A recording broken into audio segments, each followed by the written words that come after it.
Yoga philosophy इन 60 seconds. Yoga माने कि योग, योग माने कि यूनियन। यूनियन किसका? इंडिविजुअल सोल का सुप्रीम सोल के साथ, यानी आपकी जो सोल है उसके आपके गॉड सुप्रीम सोल के साथ यूनियन होना। अब योगा में अष्टांग योग के जरिए आपको मिलता है वो मोक्ष, दैट सैलिवेशन, उस पाथ को आप बोलते हैं जो आपको मोक्ष की तरफ लेके जाता है, अष्टांग मार्ग। अष्टांग मार्ग में सबसे पहले आता है यम। यम माने कि वो असूल जो हमें फॉलो करने हैं दूसरों के लिए, जैसे नॉन वायलेंस, चोरी नहीं करना, किसी चीज को अपना नहीं कहना, सेलिबेसी। नियम, नियम माने कि वो चीजें जो आपको अपने खुद के लिए फॉलो करनी है, लाइक फॉर एग्जाम्पल शौच, क्लेनलीनेस, तप, संतोष, ईश्वर परिधान, surrender yourself to the supremacy of God. Third step है आसन। आसन मीन्स आप जो भी पोस्चर्स, एक्टिविटीज अपनी बॉडी को फिट रखने के लिए करते हैं। Then you have pranayama, meditation exercises. उसके बाद प्रत्याहार, विड्रॉल ऑफ सेंसेस। फिर धारणा, ध्यान और समाधि। अब जो आपकी धारणा, ध्यान और समाधि है, ये तीनों मिलकर बनाते हैं संयम। तो ये जो क्वेश्चन है ये यूजीसी के पेपर में पूछा गया था कि संयम क्या होता है। संयम होता है जब आपके लास्ट 3 स्टेजेस धारणा, ध्यान और समाधि मिलकर संयम बनाते हैं, कहलाते हैं। ठीक है।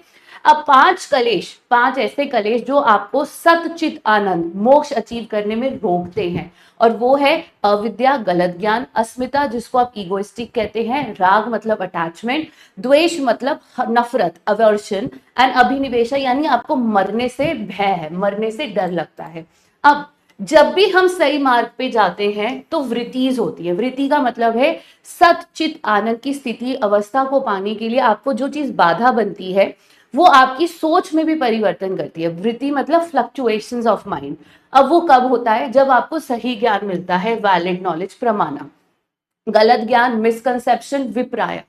ठीक है। इमेजिनेशन का मतलब होता है विकल्प, जहां आपको रियलिटी से हटके आप इमेजिन कर रहे हो। निद्रा माने की स्लीप, जब हम सो जाते हैं, और स्मृति माने की मेमोरी, जहां हम अपने पास्ट एक्सपीरियंसेस को रिकॉल रखते हैं। ये दोनों ही क्वेश्चंस आपके पेपर में आ चुके हैं। तो योग क्या है? एक स्पिरिचुअल एफर्ट जो हम लोग करते हैं, एक आध्यात्म तौर पे एक एफर्ट जो हम करते हैं खुद को मोक्ष दिलाने के लिए, खुद को इस बॉडी से हमेशा हमेशा के लिए अपनी सोल को लिबरेट करने के लिए। अब ऐसी और सारी वीडियोस के लिए आपको यूजीसी ने टेक्स्ट बुक को सब्सक्राइब करना है। अब 3 पद आते हैं, पहला है 4, पहला है विभूति पद, कैवल्य पद, साधना पद, समाधि पद। समाधि चित इंटरनल ऑर्गन से कंसिडर्ड है। साधना का मतलब होता है क्रिया योग और जो आपके अष्टांग योग है। विभूति और कैवल्य आपको टुवर्ड्स डिटैचमेंट लेके जाते हैं। अब होमवर्क क्वेश्चन ये है, आपको मुझे बताना है 5 यम कौन से हैं। तो अपना होमवर्क आंसर जरूर दीजिएगा, 5 यम बताइएगा मुझे होमवर्क सेक्शन में। कल मिलेंगे एक और वीडियो के साथ। योगा फिलॉसफी